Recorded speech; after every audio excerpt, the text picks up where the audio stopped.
Hey everybody, welcome to the Show Me Reptile Show podcast. Micky has upside down Funyuns to start the show. They still He taste the opened the same. bottom of the bag. We've Any got a way you special eat guest 'em. this week. We got Chris Jones here. He is joining us this week. He has done several shows with us. He's with New Creature Reptiles. We love having him at the shows, and we're glad to have him on the podcast. Welcome, Chris. Thanks for having me. We're so glad you can make it. Micky, if you could crunch those as loud as possible, that'd be awesome. It's working. Shove the whole bag right in your mouth. It won't fit. It'll hurt my mouth. Well, Well, My Chris, are you snack time. getting ready for the show this weekend? yeah, we'll be packing everything up tomorrow and then headed out Friday. It's been a 10-hour drive. It's our furthest show that we go to for Show Me, but it's Virginia Beach, so we're excited. I'll have probably a bigger selection than I've ever had. I've got a ton of geckos ready to go, and some other stuff. So a lot of crested geckos, gargoyle geckos, leachianis, baby leachies. Might have a few chihuahua, and micro squirrels. They're always a big hit, and so we're excited. We're excited to go to the beach. I'm from the beach originally, from Jersey, so I miss it being landlocked here in Tennessee. That's awesome. It's always good to get out there, see the ocean when you haven't been there in a while. So you did the show last year. What did you think of that facility and just Virginia Beach in general for a reptile show? I thought it was great. We had the facility was fantastic, and of course being right there on the beach it's a lot of fun. So, making sure I'll say to any of the vendors who may be watching, make sure that you have containers that are suitable for maybe a couple of days that people can take their animals home in. It's Virginia Beach, so you get a lot of people that might be vacationing, but depending on what you've got, they can take it right back to the hotel room. So as long as you have something ready for them and, give them, we breed a lot of crested geckos. So we plan on having containers and stuff there to where people have what they need for the next couple of days. If they're staying there on vacation, they don't have an excuse not to buy something. Yeah, that's a good call. I think a lot of people didn't think about that last year, that somebody might turn this show into a long weekend, 4 or 5 day vacation, and they may be hesitant to buy an animal, and then take it back to their hotel room in a deli cup. Obviously, we don't want them to do that, but Right. They probably didn't think ahead. So that's smart on your behalf to have all the setup there for them to be able to make sure you take that fear away from them. Also, bring, It was bring sunscreen and swim trunks. Oh yeah, that's always in the bag, no matter where I go. So that just stays in the bag, so it's ready. But it's we're looking forward to it. Last year we had a lot of people through the door. There were a lot of great vendors there, and it was the first show, so I'm expecting bigger and better this year. So we're looking forward to it. I mean, it was really busy last year. It was a great show. Yeah, and I know this year, Micky, we've been running the ads from the time the last show ended, right? Mm-hmm. Pretty much straight through year round. Yeah, we if you did live do in another show. Oh, go ahead. I was going to say we did do another show in that area, right? Mid-year, kind of to help grow that area a little bit. Yeah, it was super busy. Was that so an oddity show? No, it was a reptile show. That's good. Hopefully, we'll see this thing just eventually blow up into a massive destination show that everybody puts on their calendar every year. That's kind of the goal. We've done a lot of local work this year, so let's see if that's paid off. Getting everybody in there. It's also So, Chris, nice what to all have do a you big work with? Well, we breed probably about 30 different species, but mainly New Caledonia species. A lot of gargoyle geckos. That's the first thing I ever bred. Been keeping reptiles my whole life and started breeding 12 years ago. And, just for fun. And before you know it, you've got 100 animals, then you got 500, and then you got, I don't even know how many we have now, but it just keeps going. So it's been a lot of fun. My sons work with it with me. They're running the reptile room while I'm running our business. And so it's kind of a family business. And, Julia's jumped on board and she's got a bunch of hog nose. And so I've got king snakes and some boas that I work with. Tree boas are a big favorite of mine. And so, yeah, we dabble in a bunch of different things.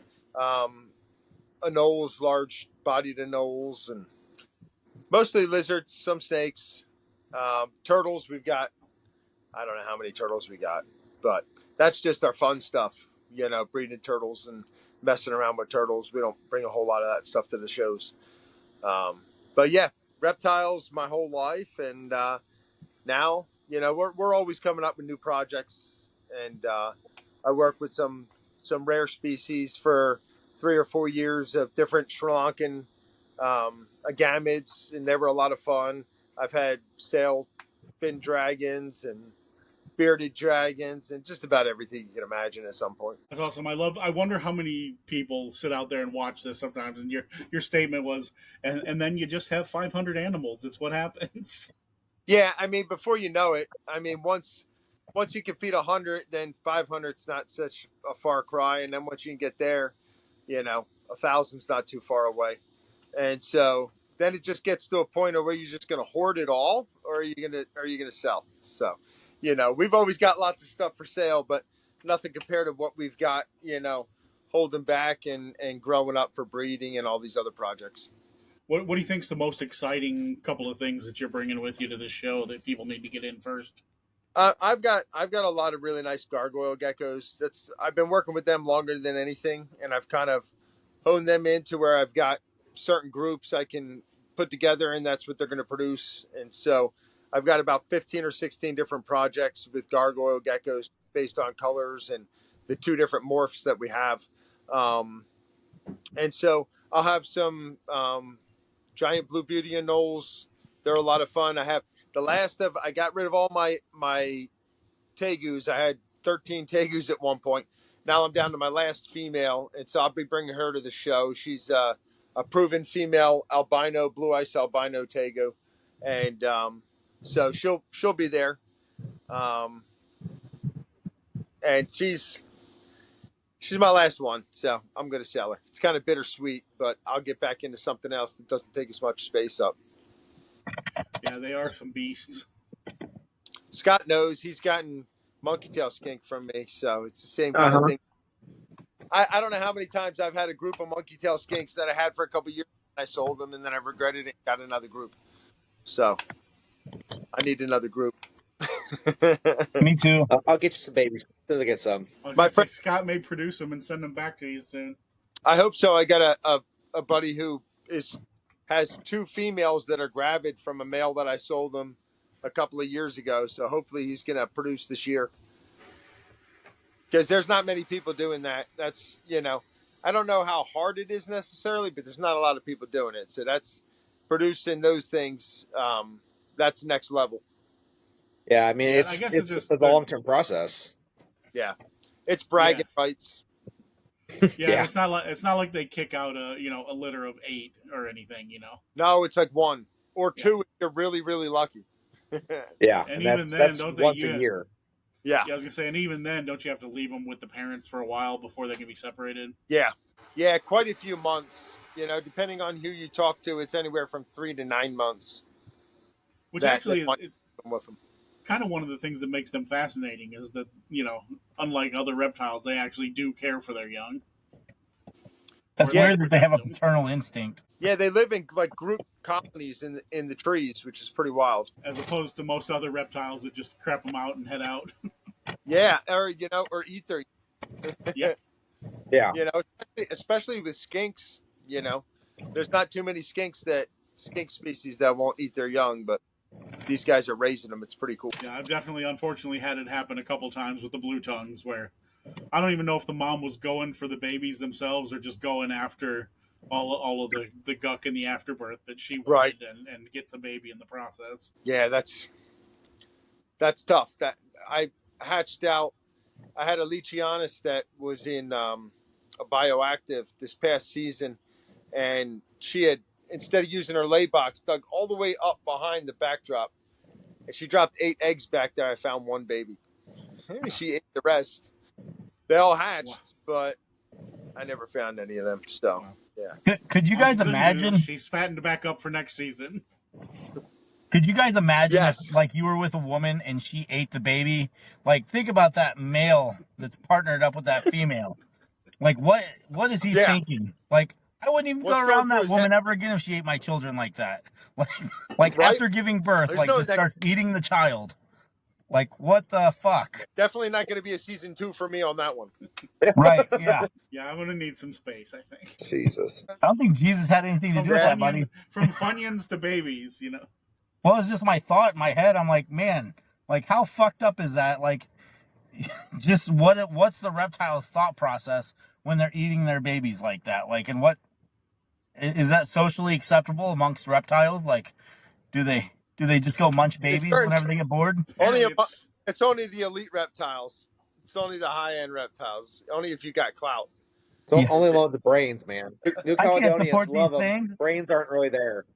It don't make much sense. You know, you think of Komodo dragons and how do they even ever make it when they just eat each other nonstop? But they do. Survival of the fittest. The little ones hide out in the trees from the big ones. Maybe that's a thought process. The mom reptile's like, you guys are going to be fucks. I'm just going to eat you all right now and try again later. She saved herself a lot of headaches later. It's like, you guys were going to be assholes. That's a hog nose. She'll lay her eggs and they'll be like, you know what? Too soon. Let me eat them all. Too soon. Too soon. No, we're bringing them back. Yeah. Hognose have to be some of the dumbest animals. I don't know. I remember when I was a kid, we had a hognose snake. It got out and got into the frog tank and ate like 11 frogs, like almost killed itself. It couldn't move for like 3 weeks. Yes, like, those poor frogs. What kind of instinct, man? There's a lot of frogs that will eat themselves to death. You know, I figure the whole, hognose eating their eggs and everything, and I'm assuming they don't do that now. They might eat other snake eggs if they find them in the wild, but in the wild they're going to lay their eggs and then they're going to leave. Whereas they're not confined with their eggs, and then they're like, oh, it's time for a snack. What are these white pearly things? They look tasty. They don't even know that they just laid them 3 hours ago. Yeah, so I'm so hungry. I mean, that could be part of the thought process too.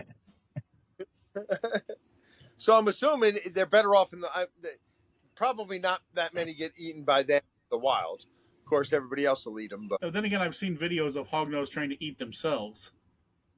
There's that. I had a king snake that liked to do that a lot. Like every third or fourth meal, she'd just attack herself and just start rapping. Yeah, I think king snakes just eat anything that moves.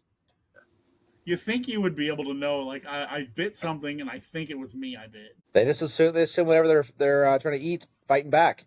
They're snake eaters. They're accustomed to snake bites. But that's probably part of the thought process with them eating their own young is in the wild they get away from their young, but when they're trapped in a box, like that's they're competing for space and resources with those babies. Yeah, they're gonna win. Mama's gonna win that fight. Yeah. Every time. I'm gonna eat them before they get big enough. And I've had crested geckos hatch out in enclosures and been sitting next to parents before in bioactives, but they'll eat them too. I just got lucky. Yeah. Yeah, cresteds love eating their babies. Cresteds are some of the dumbest animals I know of. I think they beat hognose. We're sitting here talking about how dumb reptiles are, but we all work with people every day. Only imagine what those reptiles say about us on the other side of the tank. It could be ugly. Who knows what crested geckos think about Scott Wozer?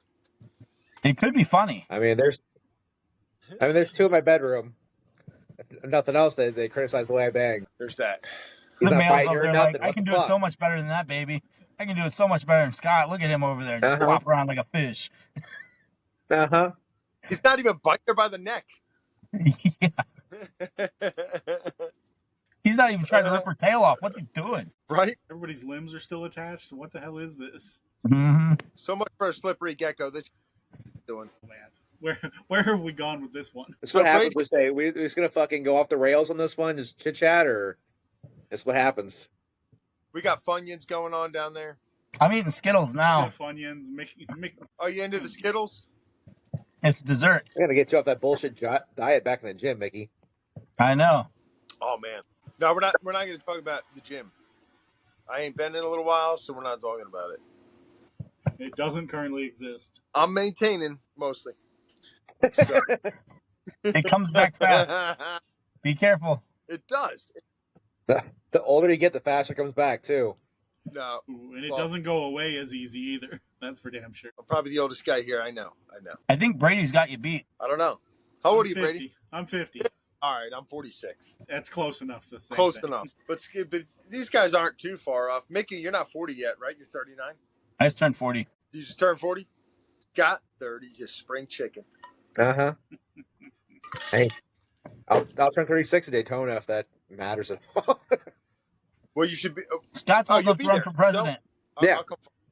Birthday weekend, partying it up. Nice.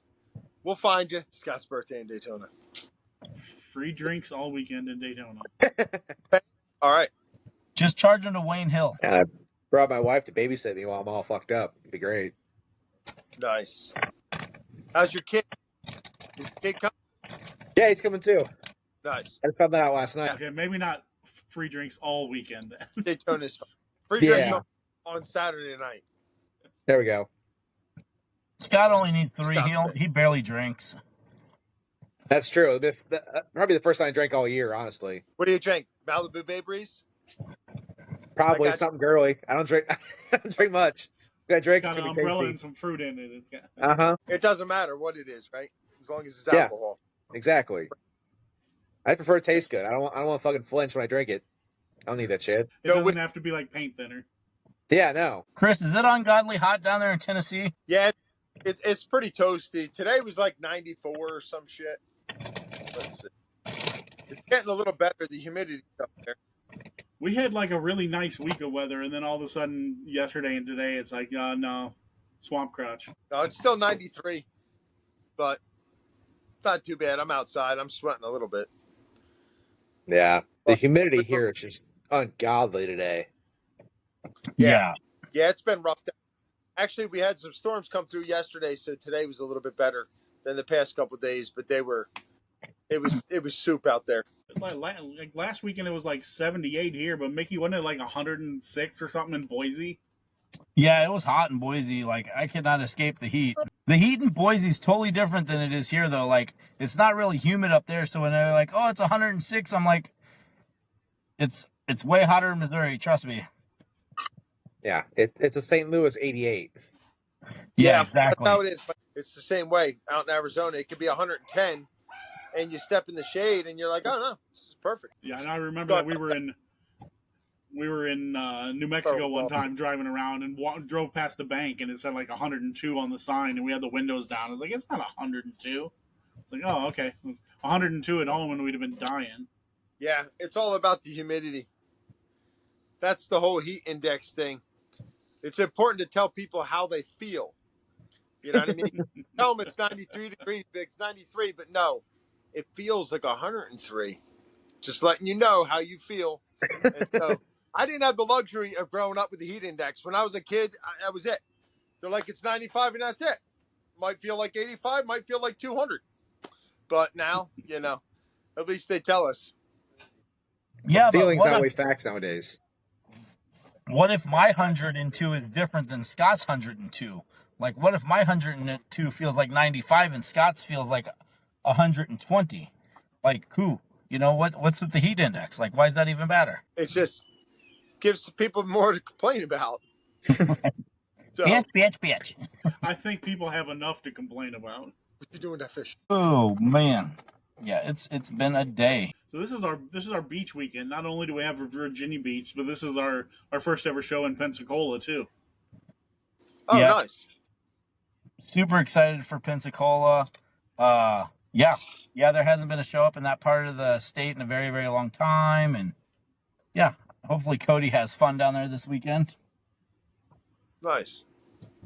You find anybody to go with him, or is he going solo? I think he's going solo. He had kind of a thirst strap on his Snapchat story looking for people to go with him, so. He'll get someone.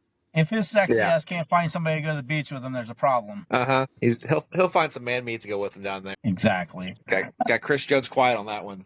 I miss him. Well, he could swing by here and pick up Junior on his way, is what I was going to say. No, I'm just joking. Okay. Yeah, he'll do it. Scott's like, no, no. Yeah, There's we'll send him. Junior have a blast. Yeah, he can go to the beach. Yeah, he's going to be holding down the fort here. That's all he's been. He's been holding down the fort around here because I can't go, I can't take him when I got the other little ones here. So, but pretty soon that'll, my second oldest will be 18 and it'll be a little bit easier. He'll be able to start doing the shows again with me other than just our local shows. So he misses getting to the shows. He's not going to be in Daytona either. So, but Oh man, I want to see how his rap career was coming. it's up there, Yeah. I mean, everybody in the rap industry is like, taking it easy right now. We don't know what's about to happen, but yeah. Is he off of SoundCloud, moved to Spotify yet? Hair's on point. Okay. Yeah. So it's looking good. It's looking good. He's throwing his thirst traps out there too, Oh, I know. I see him. So, but yeah, I try not to follow that stuff, So, Micky, we added a couple new locations recently too, didn't we? We had a new one in Iowa. Yeah, we're doing another one in Dubuque, Iowa. We'll actually be announcing Grand Island, Nebraska here in the next week, and it's looking like Waco, Texas is coming down the pipe too. Lot of big stuff. It sounds like you just announced them. Huh? We went somewhere in Chicago area, right? Didn't we get somewhere closer to Chicago area? I have not signed Joliet yet. We're going back and forth on dates. Yeah, awesome. We get a lot of people asking about that area in general. Why we're not there? So that would be great if we can scoot in there somewhere. Well, we're not there because we went up there. August show. We went up there one time, and there was a blizzard, and the show sucked, and everybody bitched. So that's why we haven't been up there in a long time. So summer shows only. Yeah, you bitch, no show for you. No, we're gonna go back to the Chicago area. We just have to tread lightly because there's a lot of shows, and we're trying to be respectful of timing and scheduling and everything like that. So, we don't want to go and stomp on people's toes, and so we just got to make the dates work and make sure it makes sense. Yeah, and that's something we need more of in the industry in general. Is just people trying to not oversaturate a market. You hear people complain all the time. There's too many shows. Well, space them out. Go 50 miles in one direction or the other, and you completely change your clientele. Can't bitch about us. We dumped a lot of shows. Yeah. But it's true. We're also not afraid to go into some smaller markets and places that, they're just not glaring and right in your face. Things like Odessa, where we've, that has turned into a fantastic market. Yeah, people love us out there in Odessa. They are passionate about their reptiles, that's for sure. But not too passionate. They're not eating them or... Well, and summertime. It's summertime. It's, not traditionally the best time of year for what we do as far as selling reptiles and whatnot. So, keeping those people engaged, we went out and did those shows in North Carolina and they were phenomenal. And so, I hope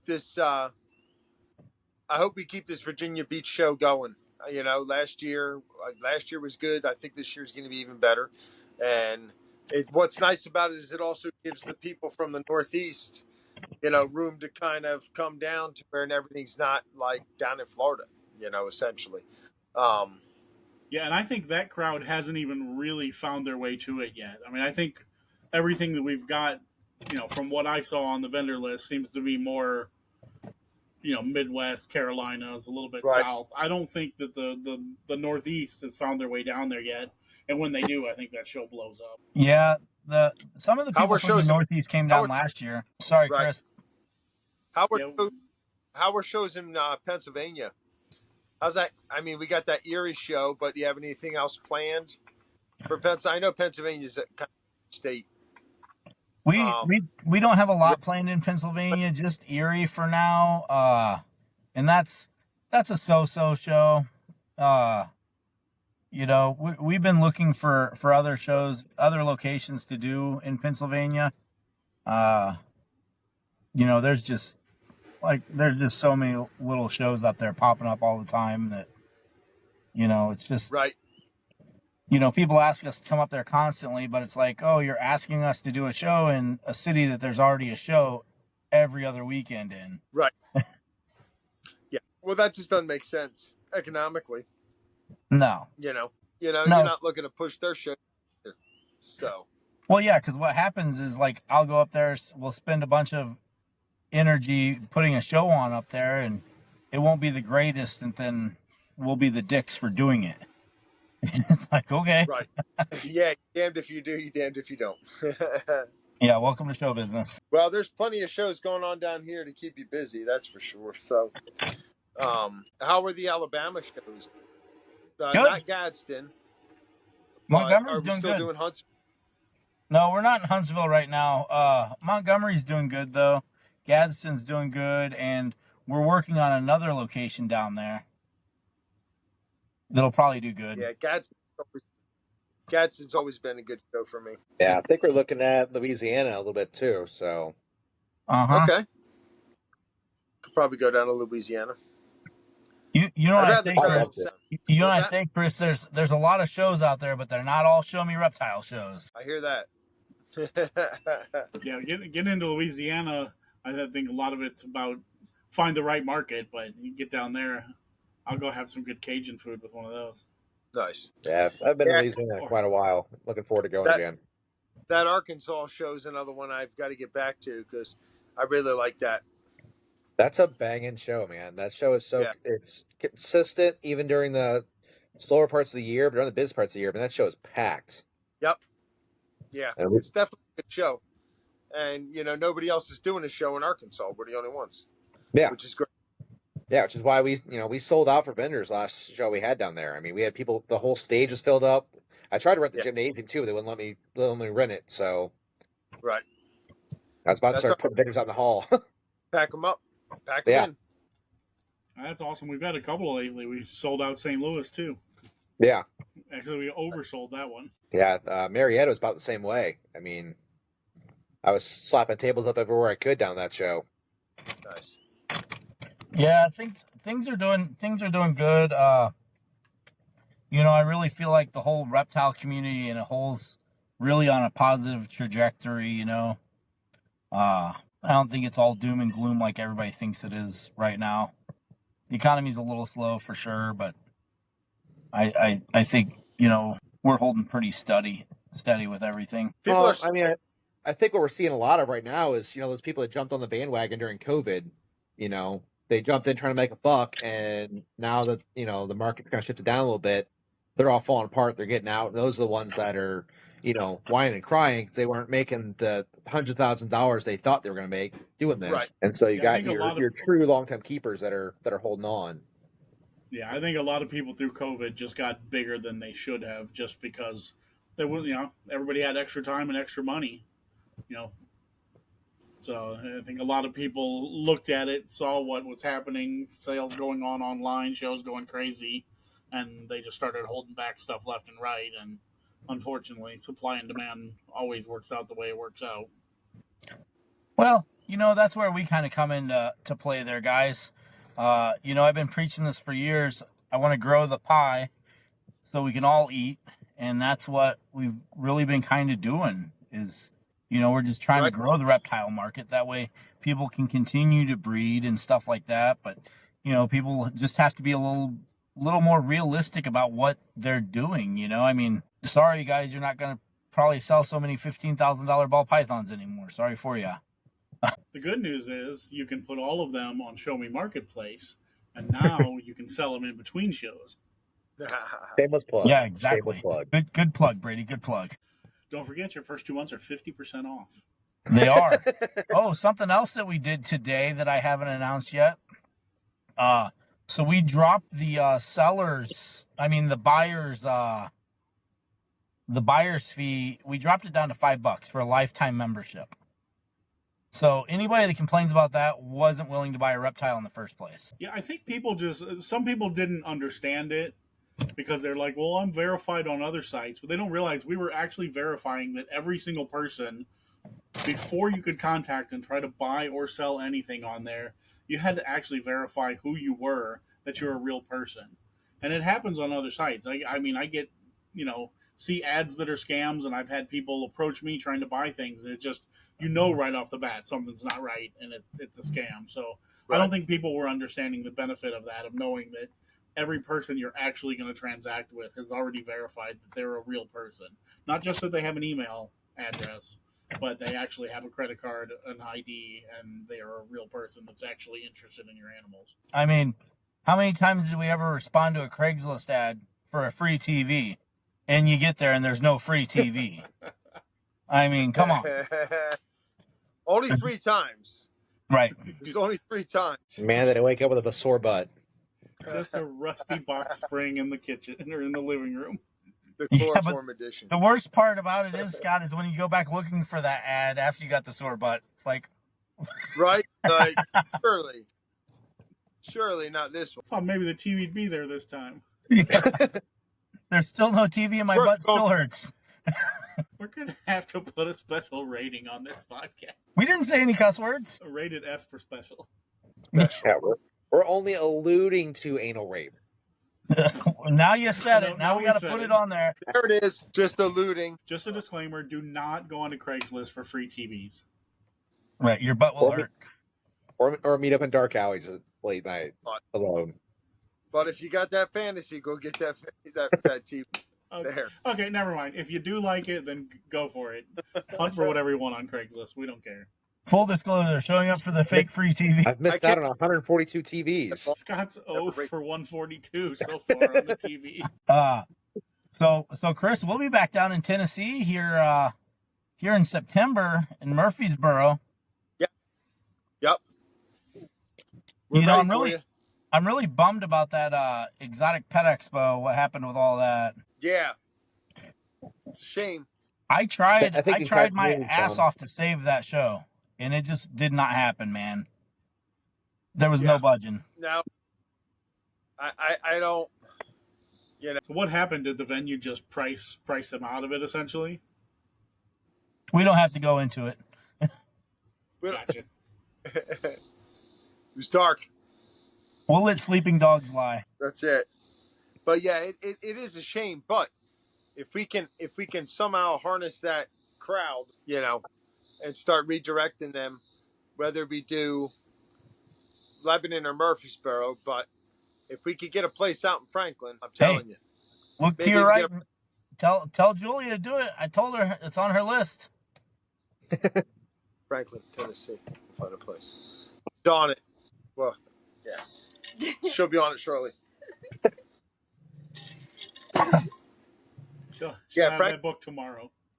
Franklin would be nice because then, if you wanted to phase out Murfreesboro, they're all an hour apart, but Franklin's the city you want to be in. Yeah, I know some of the kickback that we got about, because we tried really hard to kind of fill that void, recommend some of our shows. Most kickback that we got was like, well, that show is a all animal expo. Like, it's a lot of birds and exotic mammals, things like that. All that stuff's allowed at our shows. Right. Yeah, so, we allow there's all no that stuff at our shows. Reptiles and exotic. So. Yeah. We even allow that dogs, stuff on cats, Marketplace, and alligators.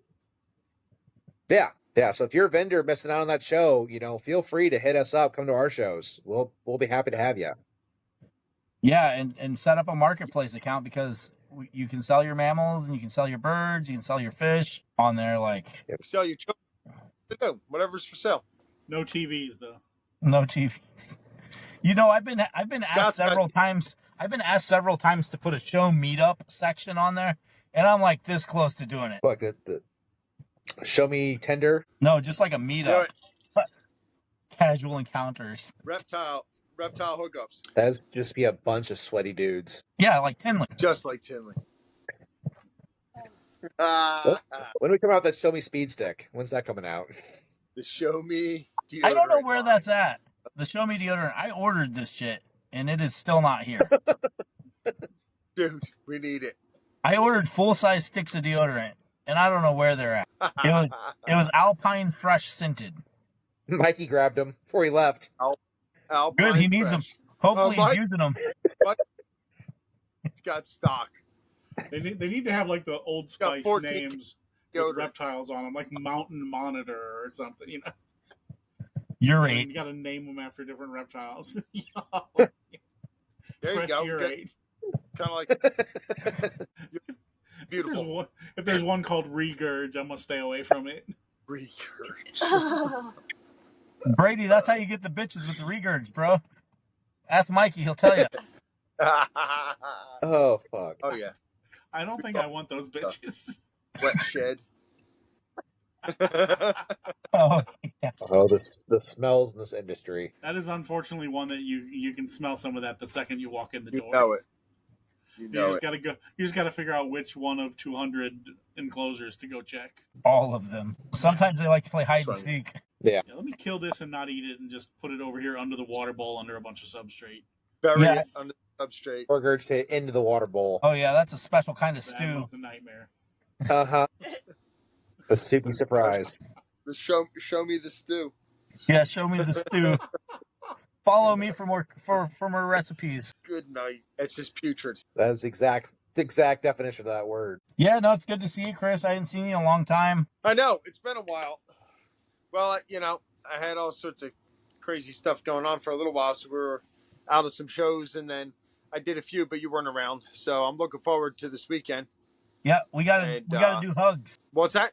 We gotta do hugs. Oh yeah, you already know. When you'll be there Thursday night? I'll be there late Thursday night. We're leaving early tomorrow morning. It's like a 14-hour drive. So yeah. Nice. It's like how long it took us to get to Marietta. Who are you making drive? Yeah. Mickey doesn't like to be nobody in the else is passenger going to seat. want to drive pulling the trailer. What's the problem with pulling the trailer? It's no fun. I did it just fine in the rain, through Atlanta traffic, and through the mountains. It's a trailer. Yeah. Yeah, it's just a trailer. Just Just remember you're extra long. Listen, let me just be honest here for a second. I don't like to sit in the passenger seat. I like to drive, so I'll drive the whole way and bitch about it the whole entire time, but I'd rather not be sitting in the passenger seat. I know. I love driving with Mickey. It's better to bitch about drive than to bitch about somebody else's driving. Right? Well, And I just don't like to watch Mickey drive, because then that's when you would shit your pants. Yeah, because I'm doing 90 answering emails. Uh-huh. I seen those videos of y'all letting Mikey Yeah. He hit a post one time in a parking lot. came out of nowhere. Yeah. Jumped Hit right a in post front and of then drove about 100 feet through said parking lot with the post on the front of the Spark. Yeah. Before I had to yell at him to stop driving because he's dragging a poster around the parking lot. He's like, I was wondering what that sound was. Yeah. Dude, I swear to God, when I was younger, I helped take care of my grandmother. She pulled in the driveway and she's like, my car's making a funny sound. All the way home, it was making a funny sound. I walked out, looked under. There was one of those construction barrels underneath the front of the car. I was like, okay, I think Grandma's done driving. Listen, one time, we had a show in Durham, North Carolina, okay? So I drove out there. That show sets up early in the morning, okay? So I set that show up. I do the show, and I guess they had some bad weather or something like that coming through, like a ice storm or something. Real rare for North Carolina. They're going to get like a 1/4 of an inch of ice or something. They're shutting the city down. So we do the show. We have Reptiles After Dark. They canceled us for Sunday. And I drove back because I was trying to get over the mountains, and I was going to a show on Sunday in Louisville, Kentucky, when we had that show in Louisville. And I was in the van, and I had not slept in probably 2 days. I ran over so many of those construction cones in a work zone, and I was dragging them. Because I fell asleep. I probably ran over I don't know. I probably drove through like a 1/4 of a mile of those things. And I had them stuck in the wheel well, the van, all kinds of stuff. So I pulled over to rest stop, and I'm ripping these things out from underneath the van. And I left them all in the parking lot, and I drove a little bit farther, and I found somewhere to sleep. Because I didn't want to stay there with all the road cones I had drug. I got to put a little distance between you and... Yeah, I couldn't stay at the scene of the crime, so I scooted down the road a bit. I made it to Louisville though after about an hour nap. It was rough. The things we do to get to where we got to go. Oh yeah. The show must go on. Yeah, I know. The amount of times I've gotten home from a show and just taking a quick nap or turn on, change clothes, and went to work the next day. Well, I don't think a lot of That people last Logan show, I literally got home, changed clothes, went to work, made it to work with like 2 minutes to spare. I don't think a lot of people understand how much work, we and then the vendors put into coming to these shows, to making these shows go. Because, like, I know a lot of vendors that work full-time jobs all week, and they're out at shows all weekend, and they're maintaining a reptile collection and stuff. Like, I don't think the everyday person walking through the door. Yeah, if you're just trying to get ready for a 2-day show for the weekend, you're going to put in another 20 hours of work, 30 hours of work, just getting everything ready for the weekend. Right. Oh, yeah. Yeah, most of us work other jobs. I have a construction company. Most of us do something else. This isn't the only thing we do, and so, yeah, it's fun. We enjoy it, but it is a lot of work. And Yeah, so it's a ton of work. It's a passion project. It is. It is. You really, really do have to be passionate about what you're doing. Otherwise, you're going to burn out real fast. Yeah. Usually when I'm interviewing coordinators, like what I'm kind of looking for is the reaction like, wait, we're getting paid to do this? If that's the mindset they come into it with, like, okay, you're going to work out. right. Because if you're doing it just for, a couple extra bucks, like, you're going to struggle. Yeah. Speaking of which, we are looking for coordinators in the St. Louis area. Show Me is hiring all kinds of positions. Yes. Must be in the St. Louis area. Reach out to Scott or myself to inquire. We will meet you in a well-lit public area. No free TVs involved.